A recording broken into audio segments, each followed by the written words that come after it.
minister of the Anglican Diocese of Niagara, and I'm here on behalf of our Bishop, Bishop Michael Berger, who has worked extensively over the last year on issues of poverty reduction and justice. In the Christian church right now, we have just moved into the season we call Advent, which is a season of hope. It's a season of love for neighbors and friends. And our mission as a church calls us to love our neighbors and to act to transform the structures of society that oppress our neighbors, leaving them living in poverty. And as people of faith, we seek a just society, a poverty-free society where all can flourish, participate, and be included. We believe now more than ever that in these tough economic times, all people of faith must look to the future in hope, standing in solidarity with those living in poverty in our province. We must listen to those with lived experience of the injustices of poverty and exclusion, and we must act together with them to make their lives better. We must also be mindful of the increasing numbers of those at risk of becoming impoverished as the full impact of this recession is realized and felt. As faith communities, we bear witness to all those who suffer due to poverty. We know from the work we do, and the research shows clearly, that poverty does lead to poor health, low levels of literacy, vulnerability, and discrimination.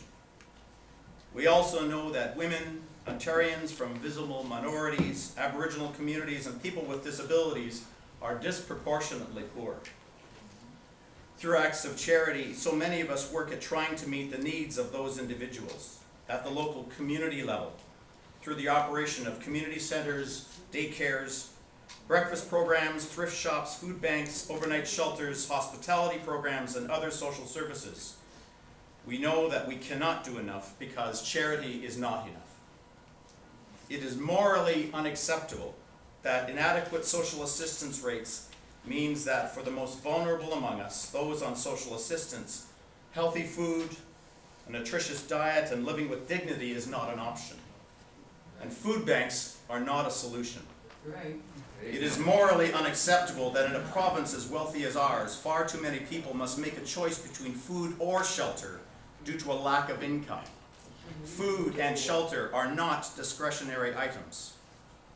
From where I stand as a Christian, poverty is a sin with a capital S. Yeah. Yeah. All of the great religions,